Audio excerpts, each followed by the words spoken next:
Welcome to మన TV. ముందుగా headlines చూద్దాం. 3 వారాల వ్యవధిలో 7 అంశాలపై శ్వేతపత్రాలు విడుదల చేస్తామని ఏపీ సీఎం ప్రకటన. పోలవరంపై శ్వేతపత్రం విడుదల చేసిన సీఎం చంద్రబాబు పోలవరంపై వాస్తవాలను ప్రజలకు తెలియజెప్పే ప్రయత్నం చేస్తున్నామని వెల్లడి.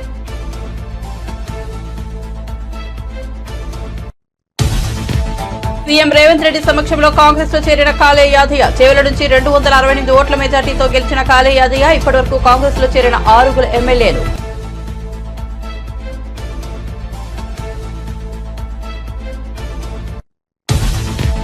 కాకినాడ పోర్టులో బియ్యం గోడౌన్లను మంత్రి నాదెండ్ల తనిఖీ.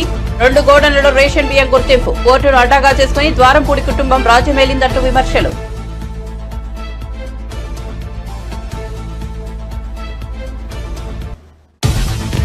విమానాశ్రయంలో పైకప్పు కూలిన ఘటనపై స్పందించిన మంత్రి రామ్మోహన్ నాయుడు. కూలిన టెర్మినల్ పైకప్పు అది మోదీ ప్రారంభించింది కాదని వెల్లడి. మృతుడి కుటుంబానికి 20 లక్షల పరిహారం ప్రకటించిన రామ్మోహన్.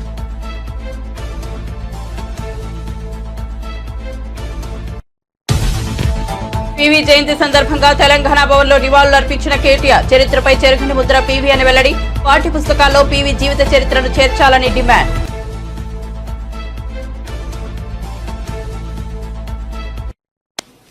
రాష్ట్ర అభివృద్ధికి జీవనాడి పోలవరం. రాష్ట్రానికి 2 ప్రధానమైనటువంటి ప్రాజెక్టులు, ఒకటి అమరావతి, ఒకటి పోలవరం. 2 కూడా 2 కళ్ళు లాంటివి.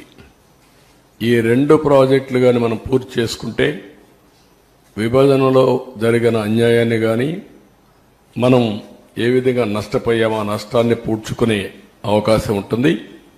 పోలవరం ప్రాజెక్టు కూడా విభజన చట్టంలో నేషనల్ ప్రాజెక్టు చేసి కేంద్రం నిధులు ఇవ్వడానికి ముందుకు వచ్చినటువంటి ప్రాజెక్ట్ ఇది. నదుల అనుసంధానానికి గుండె పోలవరం.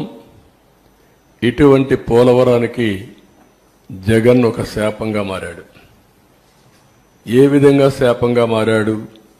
ఏ విధంగా ఒక క్షమించరాని నేరం, జాతికి జరిగిన విద్రోహం. దీన్ని ఎవరైనా సరే రాజకీయాలకు అతీతంగా, కులాలకు అతీతంగా, మతాలకు అతీతంగా, ప్రాంతాలకు అతీతంగా నిర్మోహమాటంగా ఖండించాల్సిన అవసరం ఉంది, నిలదీయవలసిన అవసరం ఉంది. రాష్ట్రాన్ని నాశనం చేసే హక్కు ఎవరికీ లేదు.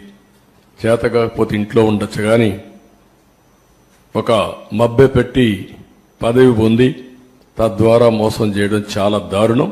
ఆ విషయం నేను మీ ద్వారా ప్రజల దృష్టి తీసుకొస్తున్నాను. నెక్స్ట్, ఆంధ్రప్రదేశ్ వ్యవసాయ రాష్ట్రం. దక్షిణ భారతదేశంలో నీళ్లుండే ఏకైక నది గోదావరి. మనం లోయర్ రైపేరియన్ కింది రాష్ట్రంలో ఉన్నాం. మన దగ్గర నుంచి నీళ్ళన్నీ సముద్రానికి వెళ్తాయి.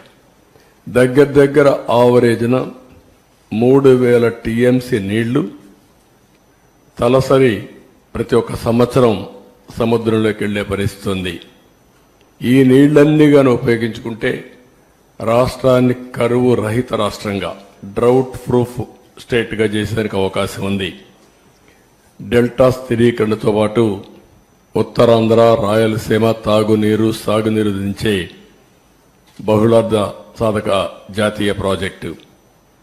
అదే మరుగా ఈ వరదలు ఇవన్నీ వచ్చినప్పుడు కానీ, మామూలుగా కానీ జల విద్యుత్, హైడ్రో అనేది చాలా ముఖ్యం. ఇప్పుడు సోలార్ విండ్ వచ్చింది. సోలార్ డే టైం వస్తుంది, విండ్ నైట్ ఈవినింగ్ టైం వస్తుంది.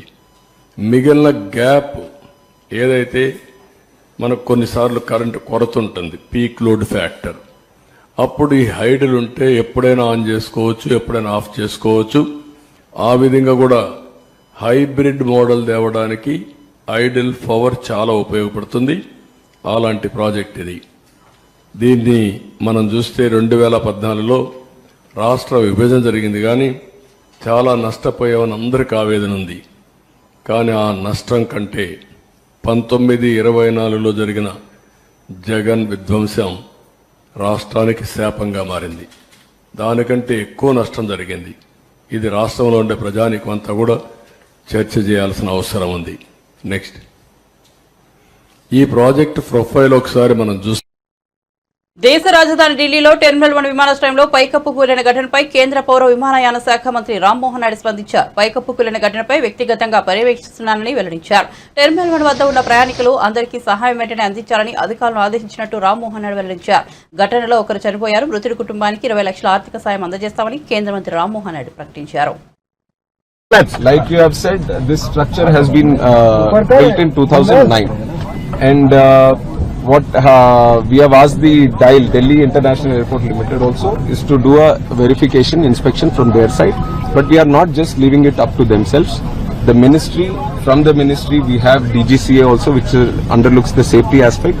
So they will also be supervisioning this inspection, and they will also give us a report. And from our ministry side, I can assure you that this is taken as a very serious incident also, not just in this airport, but across the country, any airports that are with similar structures, we will have to go through them all again, and we will do a thorough checking of all the necessary airports that can come under our purview, and we'll take the necessary report, and we will see if there is a requirement for an independent body also.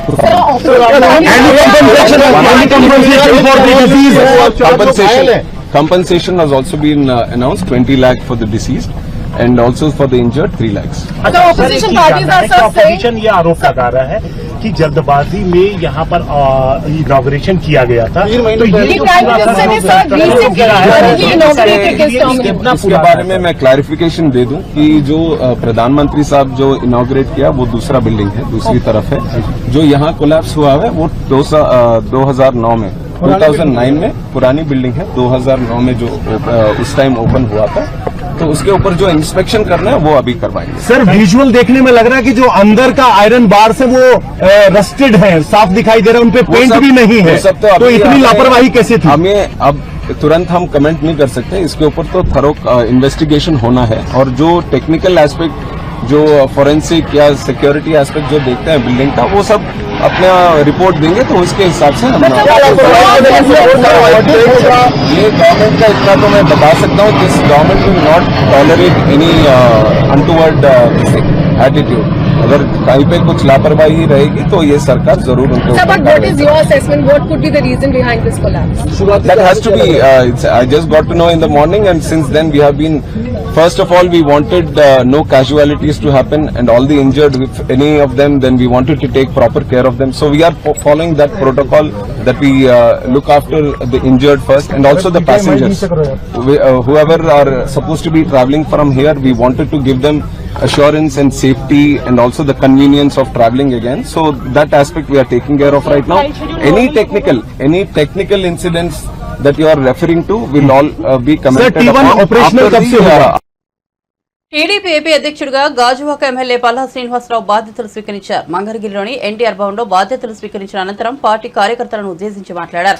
తనకు ఈ బాధ్యతలు అప్పగించిన party జాతీయ అధ్యక్షుడు CM Chandrababu, మంత్రి నారా లోకేష్ కు కృతజ్ఞతలు తెలిపారు.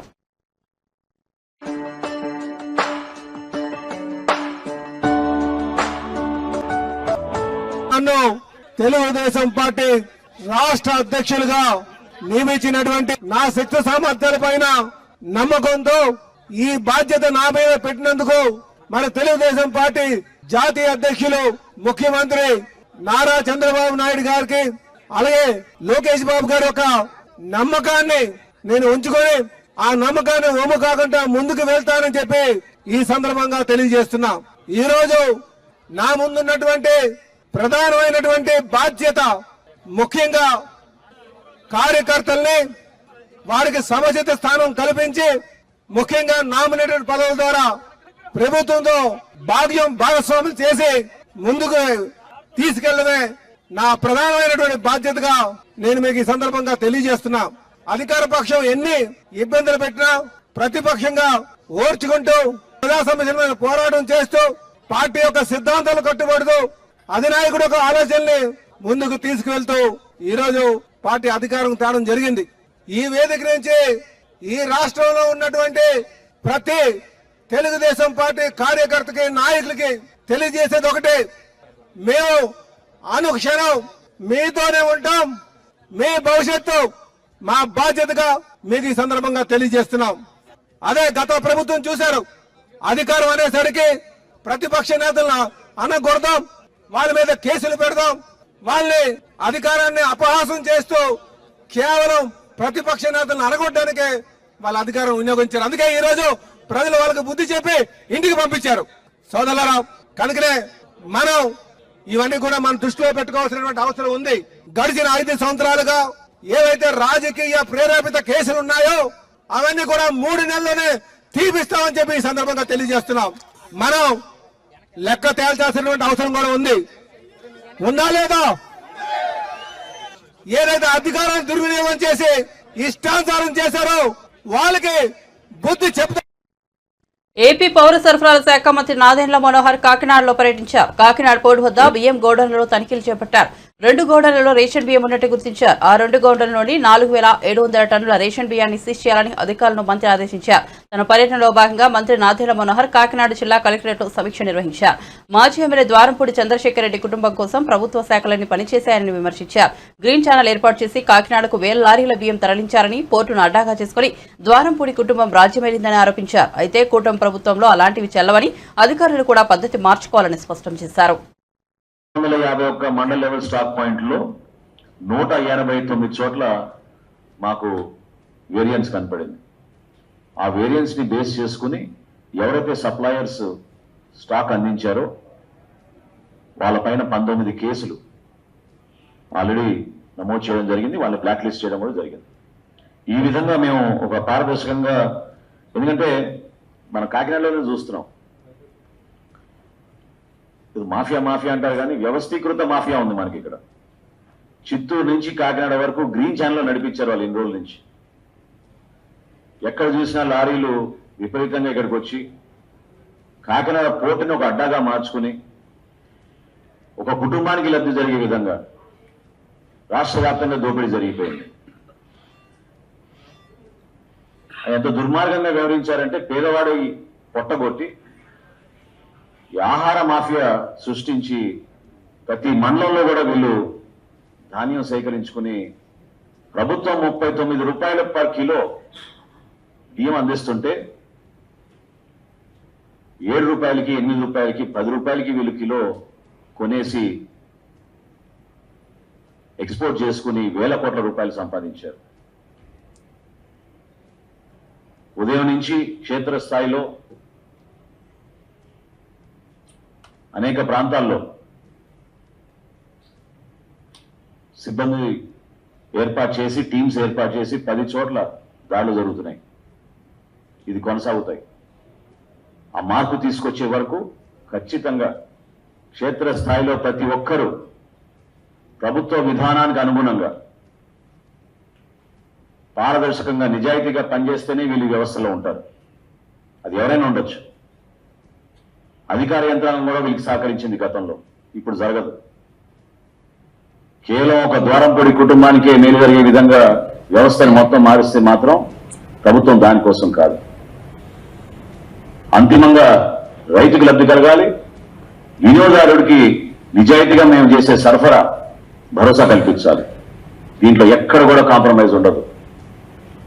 100% మేము తీసుకోవాల్సిన చర్యలు తీసుకుంటాం. వీళ్ళపైన క్రిమినల్ కేసులు రిజిస్టర్ చేస్తాం. ఎవ్వరు ఇటువంటి అవకతవకలు పొరపాట్లు చేసినా ఎక్కడ కూడా సహించాం. రైతులకి మేము అందించాల్సిన ధాన్యం కొనుగోలు డబ్బుల విషయంలో నేను ఈరోజు ఒక సమాచారం మాత్రం మీ దృష్టికి తీసుకొస్తాను. సివిల్ సప్లైస్ కార్పొరేషన్ ద్వారా గత ప్రభుత్వం 36,300 కోట్ల రూపాయలు అప్పులు చేశారు. అసలు ఊహించలేము మనం. అన్ని కార్పొరేషన్లో కూడా నంబర్ 1 స్థానాన్ని తీసుకెళ్లారు మేము మమ్మల్ని అప్పుల్లో. 36,300 కోట్ల రూపాయలు అప్పులు చేసి రైతులకి మాత్రం 1,600 కోట్ల రూపాయలు బకాయిలు వదిలేసి వెళ్ళిపోయారు. ఇది వాళ్ళ నిజాయితీ. 251 మండల్ లెవెల్ స్టాక్ పాయింట్లో 189 చోట్ల మాకు వేరియన్స్ కనపడింది. ఆ వేరియన్స్ ని బేస్ చేసుకుని ఎవరైతే సప్లయర్స్ స్టాక్ అందించారో వాళ్ళపైన 19 కేసులు ఆల్రెడీ నమోదు చేయడం జరిగింది. వాళ్ళని బ్లాక్ లిస్ట్ చేయడం కూడా జరిగింది. ఈ విధంగా మేము ఒక పారదర్శకంగా, ఎందుకంటే మన కాకినాడలోనే చూస్తున్నాం, ఇది మాఫియా మాఫియా అంటారు కానీ వ్యవస్థ భారతరత్న మాజీ ప్రధాని పివి నరసింహారావు జయంతి సందర్భంగా తెలుగు రాష్ట్రాలు అత్యంత ఘనంగా జరుపుకుంటున్నాయి. తెలంగాణ భవన్లో మాజీ ప్రధాని భారతరత్న పివి నరసింహారావు జయంతి సందర్భంగా పివి చిత్రపటం వద్ద బీఆర్ఎస్ వర్కింగ్ ప్రెసిడెంట్ కేటీఆర్ నివాళులర్పించారు. ఈ కార్యక్రమంలో మాజీ మంత్రి జగదీష్ రెడ్డి, మహమూద్ అలీ, పివి కూతురు ఎమ్మెల్సీ వాణిదేవి, మాలోత్ కవిత తదితరులు పాల్గొన్నారు. పరిస్థితుల్లో ఆనాడు ఆర్థికంగా పతనమైన పరిస్థితుల్లో ఒక ప్రధానమంత్రి పదవి అధిష్ఠించడం జరిగింది. కానీ ఈరోజు వెనక్కి తిరిగి చూసుకుంటే బిఫోర్ పీవీ ఆఫ్టర్ పీవీ అన్న స్థాయిలో 1991-96 ఆ కాలం ఏదైతే ఉన్నదో 5 ఏళ్ల కాలం భారతదేశ ఆర్థిక వ్యవస్థను, ఆర్థిక ముఖ చిత్రాన్నే మార్చిన ప్రధానమంత్రిగా పివి నరసింహారావు గారి పేరు ఎవరైనా సరే తలుచుకోక తప్పదు. ఒక రాజకీయాలతో సంబంధం లేని మన్మోహన్ సింగ్ గారిని తీసుకొచ్చి ఆర్థిక మంత్రి చేసి తర్వాత విప్లవాత్మకమైన ఆర్థిక సంస్కరణలు తీసుకొచ్చి పూర్తి స్థాయిలో ఈ దేశం మరి సంస్కరణల బాట వైపు నడిపించిన మహానుభావుడు గౌరవనీయులు పివి నరసింహారావు గారు. 16 భాషల్లో అఖండమైన పట్టున్న, కొన్ని సందర్భాల్లో మౌనమే తన భాషగా నడిపిన చతురుడు, రాజనీతిజ్ఞుడు పివి గారు. పివి నరసింహారావు గారి వ్యక్తిత్వం కానీ, ఆయన బహుముఖీనమైన ప్రజ్ఞాపాఠవాలు కానీ దగ్గర నుండి చూసిన వారి కుటుంబానికి కానీ, వారి అభిమానులకు కానీ, ప్రజలకు కానీ బాగా తెలుసు. ఒక కవిగా, కథకుడిగా, సాహిత్యపరుడిగా, అదేవిధంగా అఖండమైన సామాజిక స్పృహ ఉన్న నాయకుడిగా, ఒక సంస్కరణశీలిగా పివి నరసింహారావు గారిని చరిత్ర ఎన్నటికీ కూడా మర్చిపోదు. తప్పకుండా భారతదేశం ఎంతకాలం అయితే ఉంటుందో అంతకాలం కూడా పివి నరసింహారావు గారి పేరు సుస్థిరంగా భారత ప్రజల గుండెల్లో నిలిచి ఉంటుంది. సంస్కరణశీలి అని నేను ఊరికే అనలేదు. ఆనాడు ముఖ్యమంత్రిగా భారతదేశమే అచ్చరు పొందే విధంగా తాను స్వయంగా పెద్ద భూస్వామ్య కుటుంబం నుంచి వచ్చిన తన సొంత భూమి 100 ఎకరాలు, దాదాపు 800 ఎకరాలు ఆనాడు భూ సంస్కరణలో భాగంగా తాను ముందుండి, చారిటీ బిగిన్స్ ఎట్ హోమ్ అంటారు, తాను ముందుండి తన కుటుంబానికి సంబంధించిన 800 ఎకరాలను ప్రభుత్వానికి దారాదత్తం చేసి దేశానికి ఆదర్శంగా నిలబడ్డ నాయకుడు శ్రీ పివి నరసింహారావు గారు. తర్వాత విద్యారంగంలో ఒక అవకాశం వస్తే హెచ్ఆర్డి మినిస్టర్గా నవోదయ పాఠశాలలు పెట్టిన, గురుకులాలు పెట్టి ఇవాళ అద్భుతమైన పిల్లలకు వాళ్ళ భవిష్యత్తుకు బంగారు బాటలు వేసిన దాని ఆలోచన కూడా, దానికి పూర్తి క్రెడిట్ కూడా పివి నరసింహారావు గారు. చివరికి ఒక దశలో భారతరత్న మాజీ ప్రధాని పివి నరసింహారావు జయంతి సందర్భంగా మంత్రి కోమటిరెడ్డి వెంకటరెడ్డి ఆయన సేవల్ని గుర్తు చేసుకున్నారు. హైదరాబాద్ నెక్సెస్ రోడ్లోని పివి ఘాట్లో పుష్పాంజలి ఘటించారు. పివి తెచ్చిన సంస్కరణలు చారిత్రాత్మకమైనవని ఆయన కొనియాడారు. తెలుగుదనానికి నిజరూపం. 16 భాషలు మాట్లాడగలిగిన, తెలుగులో చక్కగా మాట్లాడుతూ ఒక తెలంగాణ బిడ్డ దేశ ప్రధానిగా 5 సంవత్సరాల పాటు ఎవరు ఊహించని నిధిలో సంకీర్ణ ప్రభుత్వాన్ని నడిపించి ఆర్థిక సంస్కరణలు తీసుకొచ్చి మన్మోహన్ సింగ్ గారిని ఫైనాన్స్ మినిస్టర్గా పెట్టుకొని, అంతకుముందు మన దేశ పరిస్థితి ఎట్లుందంటే మన దేశం ఆఖరి గోల్డ్ కూడా విదేశాలలో పెట్టి తీసుకుని వచ్చే పరిస్థితి నుంచి ఈరోజు మాట్లాడుతున్న ప్రభుత్వ పెద్దలు 5 ట్రిలియన్ 6 ట్రిలియన్ మాట్లాడే ఎకానమీ దాకా వచ్చిందంటే అది మన తెలంగాణ ముద్దుబిడ్డ పివి నరసింహారావు గారి ఆయన ముందు చూపు. ఆ రోజు మన దేశం మీద ఆయనకున్న పరిజ్ఞానం, ఆయనకున్న మేధావి, ఆయనకున్న ఆలోచన విధానంతోనే ఈరోజు ఈ విధమైన భారతదేశం ఈ విధంగా ప్రపంచంలోని 3వ ఆర్థిక పరిపుష్టి దేశంగా డెవలప్ అవడానికి మూల కారకుడు పివి నరసింహారావు గారు. వారి 103వ జయంతి సందర్భంగా వారికి నివాళులు అర్పిస్తూ, వారికి ఆత్మశాంతి కలగాలని భగవంతుని ప్రార్థిస్తూ, అలాగే వారి భారతరత్న వారికి ఇవ్వడం కూడా చాలా సంతోషకరమైన విధంగా. పివి నరసింహారావు గారు అంటే భూ సంస్కరణలు ముఖ్యమంత్రిగా ఉన్నప్పుడే భూ సంస్కరణలు చేపట్టిన వ్యక్తి. అప్పటి ఎవరు మాట్లాడలే. భూ సంస్కరణలు చేపట్టిన వ్యక్తి తనకున్న భూమిని కూడా పేదలకు దానం చేయడం, ఆ రోజు మొదలుపెట్టిన ఆయన ప్రస్థానం నిజంగా ఈరోజు మేము గర్వంగా చెప్పుకుంటాం. మా కాంగ్రెస్ పార్టీ నాయకుడు ఇవాళ ప్రపంచంలో భారతదేశాన్ని ఈ స్థాయికి తీసుకొచ్చిందని చెప్పి పివి నరసింహారావు గారు.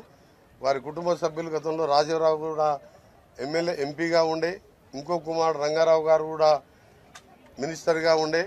అలాగే ప్రభాకర్ రావు గారు, ఇప్పుడు వాణి గారు ఎమ్మెల్సీగా ఉండడం, తప్పకుండా ఈరోజు మా ముఖ్యమంత్రి గారు కొన్ని అనివార్య కారణాల వల్ల అక్కడ ఉండి రాలేక మేమందరం పోతున్నామని చెప్తే మీ పేరండి అని చెప్పి తప్పకుండా అక్కడ కూడా వాళ్ళు కార్యక్రమాన్ని ఏర్పాటు చేసుకున్నారు. ఏది ఏమున్నా సరే తెలుగు జాతి అలాగే భారతదేశం ఎప్పుడు కూడా పివి నరసింహారావు పేరు మర్చిపోరు. ఎందుకంటే పివి నరసింహారావు గారు లేకుంటే ఈరోజు ఇలా దేశం ఇట్లుండని ఒకసారి భయం వేసి ఆలోచించుకుంటే. ఆయన మేధావి. బీఆర్ఎస్ పార్టీకి మరో షాక్ తగిలింది. వరుసగా ఎమ్మెల్యేలు అధికార కాంగ్రెస్ పార్టీలో చేరుతున్నారు. తాజాగా చేవెళ్ల ఎమ్మెల్యే కాళీ యాదయ్య కాంగ్రెస్ కండువా కప్పుకున్నారు. ఢిల్లీలో ముఖ్యమంత్రి రేవంత్ రెడ్డి సమక్షంలో ఆయన అధికార పార్టీలో చేరారు. ఇప్పటికే జగిత్యాల ఎమ్మెల్యే సంజయ్ కుమార్, తెలంగాణ మాజీ స్పీకర్ బాన్సువాడ ఎమ్మెల్యే పోచారం శ్రీనివాసరెడ్డి కాంగ్రెస్ పార్టీలో చేరారు. ఇప్పటి వరకు 6 బీఆర్ఎస్ ఎమ్మెల్యేలు కాంగ్రెస్ లో చేరారు. కాళీ యాదవ్ చేవెళ్ల నుంచి వరుసగా 3వ గెలిచారు. 2014లో ఆయన కాంగ్రెస్ పార్టీ నుంచి విజయం సాధించారు. ఆ తర్వాత బీఆర్ఎస్ లో చేరారు. 2018, 2023 అసెంబ్లీ ఎన్నికల్లో బీఆర్ఎస్ తరపున విజయం సాధించారు. గత ఎన్నికల్లో సమీప కాంగ్రెస్ అభ్యర్థి భీం భరత్ పై 268 ఓట్ల తేడాతో విజయం సాధించారు. సీఎం రేవంత్ రెడ్డితో పాటు ఆయన కేబినెట్ లోని మంత్రులందరూ ఏది అడిగినా తమకు తెలియదు, సంబంధం లేదు అంటున్నారు. ఇది ప్రజాపాలన లేక దుగ్గులపాలన? తెలంగాణలో ఫేక్ ప్రభుత్వం నడుస్తోంది అనడానికి ప్రస్తుత ముఖ్యమంత్రి, మంత్రుల పరిస్థితిని చూస్తే అర్థమవుతుందని BRS party social media convener Manne Krishank fire అయ్యారు. తెలంగాణ భవన్ లో మన్నె క్రిషాంక్ మీడియాతో మాట్లాడారు. కాంగ్రెస్ ప్రభుత్వంలో ఉన్న మంత్రులు కేవలం డమ్మీలుగా ఉన్నారా? వారి నిర్ణయాలు డమ్మీలుగా ఉన్నాయా? అధికారులు మంత్రులకు చెప్పడం లేదా తప్పించుకునేందుకు మంత్రులే సాకులు చెబుతున్నారా? అసలు సీఎం రేవంత్ రెడ్డి ఏం చేస్తున్నారని మన్నె క్రిషాంక్ నిలదీశారు. ఏమైంది? బాల్క సుమన్ గారు పోయి మా ఎమ్మెల్యే గారిని కలుస్తానంటేనే అరెస్ట్ చేసేసారు. గంత భయమా? ధర్నా కూడా కాదు అదైతే. పోయి మాట్లాడతానన్నారు. ఎందుకన్నా మీరు ఎందుకు పోతున్నారో ఏదో తెలుస్తుంది, ఇది రూమరా నిజమా అని పోయిరు కలవడానికి. వారు ఒక ఎంపీగా పనిచేసిర్రు, ఎమ్మెల్యేగా పనిచేసిర్రు, విప్పు కలవడానికి వెళ్తే అరెస్ట్ చేసిర్రు. కోర్టుకు పోయి బెయిల్ తీసుకోవాల్సిన పరిస్థితి. గింత భయం ఎందుకు ఇంద్రమ్మ పాలనలా? గింత భయం ఎందుకు ప్రజాపాలనలా? చూస్తున్నాం కదా అక్కడ గురుకులం పోస్టుల కోసం ధర్నాలు.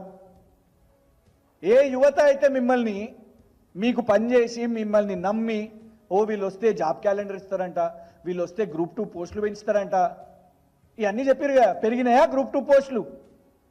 పెరిగినాయా? మెగా డిఎస్సి అయినాయా? 20,000 ఉద్యోగాలు, 25,000 ఉద్యోగాలు కాలే. వచ్చిందా జాబ్ క్యాలెండర్? కాలే. సేమ్ కేసీఆర్ గారు ప్రభుత్వం ఇచ్చిన జాబ్సే కంటిన్యూ అవుతున్నాయి. అవే నోటిఫికేషన్లు వీళ్ళు ఇప్పుడు ఫిలప్ చేస్తున్నారు. అంతే. సో డెఫినెట్గా పోరాటం ఆల్రెడీ స్టార్ట్ అయింది.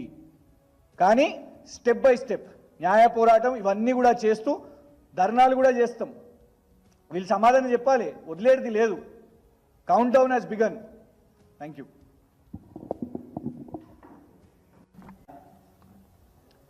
అధికారులు వాళ్ళకి చెప్తలేరా, లేదంటే మంత్రులే తప్పించుకోవడానికి ఈ సాకులు చెప్తున్నారా?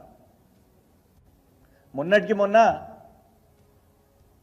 ఎక్సైజ్ శాఖ మంత్రి జూపల్లి కృష్ణారావు గారు వారికి సమాచారం లేకుండానే సోమ్ డిస్టిలరీస్ అనే నకిలీ బీర్లు చేసే ఒక సంస్థ, చిన్నపిల్లలను పెట్టి ఫ్యాక్టరీల్లో వ్యాపారం చేసే సంస్థ, 100 కోట్ల ప్రభుత్వ బ్యాంకుల నుంచి ఖజానా నుంచి రుణాలు తీసుకున్న సంస్థ, అట్లాంటి సంస్థకు అనుమతులు ఇచ్చినప్పుడు కనీసం సమాచారం కూడా లేదని జూపల్లి కృష్ణారావు గారు చెప్తారు.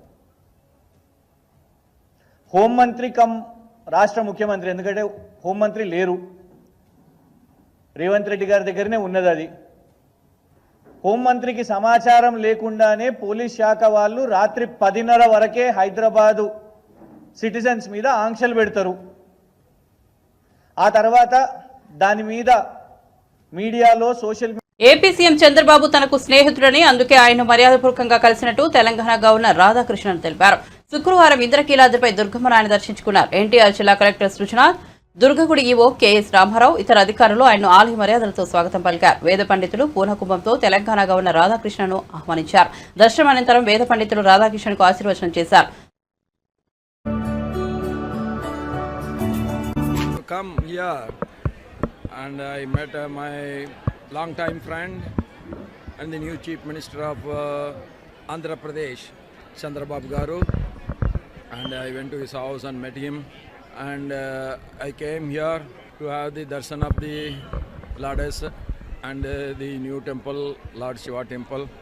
Today I am here in Vijayawada. Then evening I am going back. I like to come to this temple. That was my pratana. So when I came here, it is a courtesy visit. I have to visit the CM as well as the governor. The governor has nothing to do with politics. We have discussed about the development of Andhra Pradesh, and I understand his great apathy for the. Bulletin ముగించే ముందు headlines మరోసారి చూద్దాం. 3 వారాల వ్యవధిలో 7 అంశాలపై శ్వేతపత్రాలు విడుదల చేస్తామని AP CM ప్రకటన. పోలవరంపై శ్వేతపత్రం విడుదల చేసిన సీఎం చంద్రబాబు పోలవరంపై వాస్తవాలను ప్రజలకు తెలియజెప్పే ప్రయత్నం చేస్తున్నామని వెల్లడి.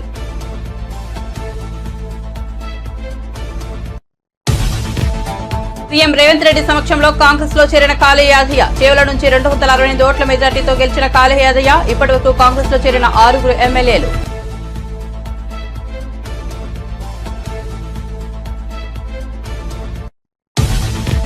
కాకినాడ పోర్టులో బియ్యం గోడౌన్లను మంత్రి నాదెండ్ల తనిఖీ. 2 గోడౌన్లలో రేషన్ బియ్యం గుర్తింపు. పోర్టును అడ్డంగా చేసుకుని ద్వారంపూడి కుటుంబం రాజ్యమేలిందంటూ విమర్శలు.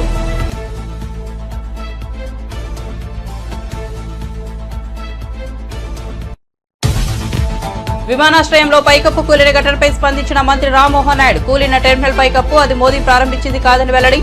మృతుడి కుటుంబానికి 20 లక్షల పరిహారం ప్రకటించిన రామ్మోహన్.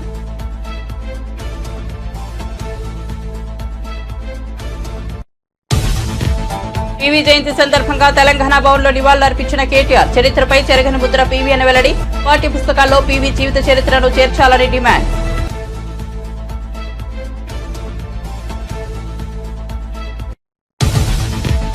విజయవాడ దుర్గమ్మను దర్శించుకున్న తెలంగాణ గవర్నర్ రాధాకృష్ణన్. ఆలయ మర్యాదలతో స్వాగతం పలికిన అధికారులు. రాజ్భవన్లో ఏపీ గవర్నర్ ఎస్ అబ్దుల్ నజీర్తో భేటీ కానున్నట్లు రాధాకృష్ణన్ వెల్లడి.